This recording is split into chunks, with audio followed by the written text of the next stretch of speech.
मुजफ्फरनगर में दुकानों पर नेम प्लेट पर विवाद के बीच मुख्तार अब्बास का पोस्ट, जहां अति उत्साही अधिकारियों की हड़बड़ी में गड़बड़ी की बात उन्होंने कही है और इस पूरे मामले को लेकर अपनी प्रतिक्रिया भी दी है। यूपी के गोंडा में चंडीगढ़ डिब्रूगढ़ एक्सप्रेसवे के डिब्बे पटरी से उतरे हादसे में 3 की मौत, कई लोग जख्मी। ट्रेन हादसे के बाद राहत बचाव में जुटी एनडीआरएफ और एसडीआरएफ। ड्रोन तस्वीरें सामने आई हैं। चंडीगढ़ से डिब्रूगढ़ जाने के दौरान हादसे का शिकार हुई थी ट्रेन। उत्तराखंड के रुड़की में रफ्तार का कहर, 2 गाड़ियों में जोरदार टक्कर, ट्रक की चपेट में आने से एक कांवड़िए की मौत, घटना सीसीटीवी में कैद। उत्तराखंड में ऋषिकेश बद्रीनाथ हाईवे पर हादसा, रुद्रप्रयाग में निर्माणाधीन सिग्नेचर ब्रिज टूट गया। जिला प्रशासन ने जांच के आदेश दिए हैं। तमिलनाडु के नीलगिरी में भारी बारिश के कारण हुआ लैंडस्लाइड, कई जगहों पर पेड़ भी उखड़े, रास्ते को साफ करने में जुटा प्रशासन। मुंबई के एक जीप में आपसी विवाद को लेकर एक शख्स ने दूसरे शख्स पर जानलेवा हमला कर दिया। हमले को लेकर सीसीटीवी फुटेज सामने आया। यूपी के गाजियाबाद में पुलिस और बदमाशों के बीच हुई मुठभेड़ में लूटपाट में शामिल बदमाश गिरफ्तार, पुलिस ने बदमाश से तमंचा भी किया बरामद। और एमपी के शाजापुर में चचेरे भाई ने भाई को गोली मार दी। मामूली कहासुनी में गोली तक मार दी। घायल का इलाज जारी है, पुलिस मामले की जांच कर रही है। पुंछ के सरकारी अस्पताल मिला हैंड ग्रेनेड मिलने के बाद एक्शन में पुलिस, एसओजी की टीम ने शुरू किया सर्च ऑपरेशन। और बीबीएमपी ने मॉल को भेजा नोटिस, संपत्ति को कर भुगतान करने पर मॉल को सील कर दिया गया। जब भुगतान नहीं किया गया तो एक्शन लिया गया। करीब 3 करोड़ 56 लाख रुपए की संपत्ति बकाया बताई जा रही है। धोती पहने किसान को मॉल में एंट्री ना देने पर एक्शन। अमरनाथ यात्रा के लिए श्रद्धालुओं का एक और जत्था रवाना, पंथा चौक बेस कैंप से रवाना हुए तीर्थयात्री।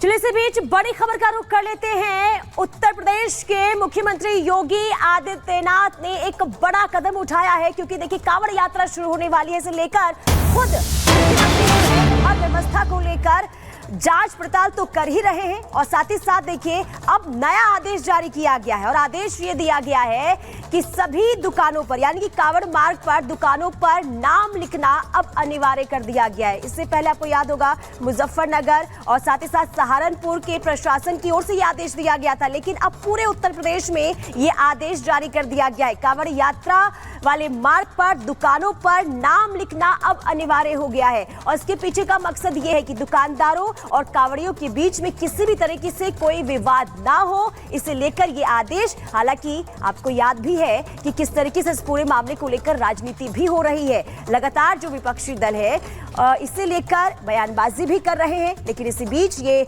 बड़ा आदेश दिया गया है मुख्यमंत्री योगी आदित्यनाथ की तरफ से और ये कहा गया है कि कांवड़ यात्रा के मार्गों पर जितनी भी दुकानें होंगी उन सभी पर नाम लिखना अनिवार्य कर दिया गया है। इसके पीछे ये कहा गया है कि देखिए कांवड़ यात्रा जो काफी पवित्र यात्रा होती है, इसमें किसी भी तरीके से अपवित्रता ना हो, इसे लेकर ये कदम उठाया गया है। हालांकि इसे लेकर राजनीति भी अपने चरम पर देखने को मिल रही है। इससे पहले देखिए मुजफ्फरनगर प्रशासन की तरफ से, सहारनपुर प्रशासन की तरफ से यह आदेश जारी किया गया था, लेकिन अब पूरे उत्तर प्रदेश में ये आदेश जो है वो जारी किया गया है। खुद मुख्यमंत्री योगी आदित्यनाथ कांवड़ यात्रा को लेकर निगरानी बनाए हुए हैं, जायजा ले रहे हैं खुद स्थिति का। जानकारी ये जुटाई जा रही है कि किसी भी तरीके से जो कांवड़िया हैं उन्हें कोई दिक्कत ना हो यात्रा करने में, यानी कि उनकी यात्रा को सुगम बनाने के लिए मुख्यमंत्री योगी आदित्यनाथ हर एक चीजों पर निगरानी बनाए हुए हैं। इसी बीच एक ये नया आदेश जारी किया गया है और ये कहा गया है कि कांवड़ मार्ग पर दुकानों पर नाम लिखना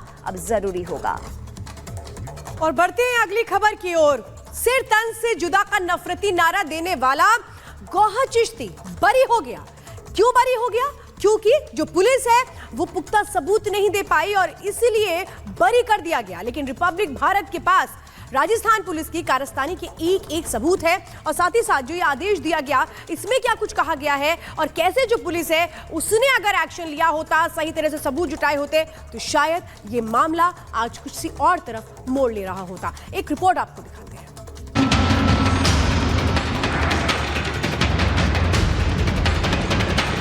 राजस्थान के अजमेर में सिर तन से जुदा किनारेबाजी, उस पर मचे बवाल और आरोपियों को मिली क्लीन चिट, सब कुछ विवादों के घेरे में है।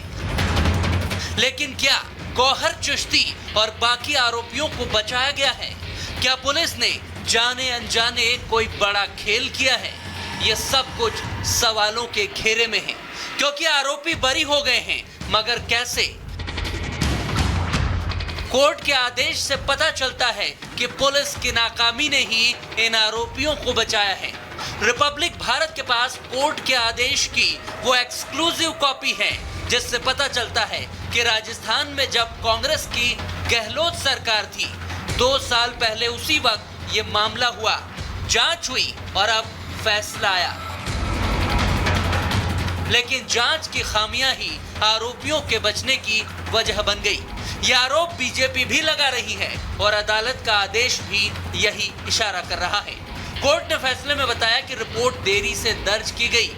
घटना 17 जून 2022 की थी और पुलिस की ओर से घटना की रिपोर्ट 25 जून 2022 को पेश की गई। मैं न्यायालय का सम्मान करता हूं और मैं न्यायाधीशों से निवेदन करता हूं, कहाँ कुछ कमी रही होगी, साक्ष्य मिटाने वाले भी कहीं ना कहीं अपराधी हैं, पैरवी कमज़ोर रही तो भी ठीक नहीं है। मैं सरकार से भी मांग करता हूं कि ऐसे अपराधी, आतंकवादी के स्वभाव के जिहादी लोग, इनको सज़ा होनी चाहिए, कहीं भी ये छूटने नहीं चाहिए। अपराधियों में भय बना रहेगा, कानून का पालन और विश्वास बना रहेगा और इस प्रकार के अगर अपराधी खुले में घूमेंगे तो ये समाज के लिए खतरा है। इसलिए ऐसे अपराधियों को तो 100% सजा होनी चाहिए। पुलिस जांच की कमियों को उजागर करती कोर्ट ऑर्डर की कॉपी का हर पन्ना खोलेंगे। उससे पहले एक बार याद दिला देते हैं कि अजमेर दरगाह के बाहर भीड़ ने सर तन से जुदा के नारे लगाने के मामले में फैसला आ चुका है। खादिम समेत 6 आरोपियों को एडीजे 4 की कोर्ट ने बरी कर दिया है। जब राज्य में कांग्रेस सरकार के वक्त ये प्रकरण हुआ था तो 2 साल तक इस मामले का कोर्ट में ट्रायल चला। इस दौरान 22 गवाह और 32 दस्तावेज पेश किए गए थे, लेकिन कोर्ट ने इंक्वायरी ऑफिसर बनवारी और पुलिस अधिकारी दलवीर सिंह की जांच रिपोर्ट में पेश कहानी को संदेहास्पद माना है। यानी हर चीज जांच में वैसी नहीं थी जैसे कहानी बनाई गई और इसी वजह से पर्याप्त सबूत न होने से आरोपी बरी हो गए, मगर कांग्रेस इसे नकार रही है।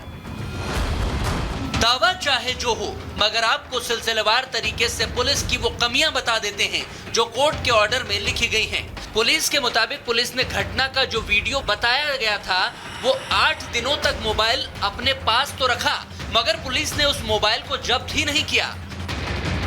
गौहर चिश्ती पर जो नारे लगाने के आरोप थे, जो किसी व्यक्ति को अपराध के लिए उकसाते हों, ऐसा भी जांच अधिकारी साबित नहीं कर पाए। मौन जुलूस की मंजूरी जिन 2 लोगों ने मांगी थी, उनसे तो पुलिस ने कोई पूछताछ ही नहीं की, ना ही उन्हें इस केस में किसी तरह का गवाह बनाया गया, जबकि अदालत ने यह माना है कि ये दोनों ही अहम गवाह हो सकते थे। इस मामले में दावा था कि नासिर नाम के एक शख्स ने गौहर चिश्ती को हैदराबाद वाले अपने घर में छिपाया था, लेकिन पुलिस ये साबित ही नहीं कर पाई कि नासिर ने सब कुछ जानने के बावजूद गौहर चिश्ती को पनाह दी थी। सिर तन से जुदा ही नहीं, उदयपुर के कन्हैयालाल हत्याकांड की जांच में जुटी एनआईए ने भी अजमेर दरगाह के खादिम गौहर चिश्ती को रडार पर लिया था, मगर वो दोनों ही मामलों में बच गया। हालांकि किसी तीसरे मामले में वो अभी भी फंसा हुआ है, लेकिन सिर तन से जुदा केस अभी खत्म नहीं हुआ है, क्योंकि बरी होने के फैसले को चुनौती देने की तैयारियां की जा रही है। Bureau report, Republic Bharat. और चलिए अमरदीप हमारे साथ इसी खबर पर लाइव जुड़ चुके हैं। अमरदीप, नफरत फैलाने वाला जो नारा दिया गया था, इसके बावजूद भी जिस तरीके से कोर्ट से बरी कर दिया गया और कोर्ट में यह कहा गया है कि राजस्थान पुलिस जो है पर्याप्त सबूत या ठोस सबूत नहीं दे पाई, इस वजह से उन्हें बरी किया गया है। क्या समझा जाए, किस तरीके से देखा जाए इस पूरे मामले को अब?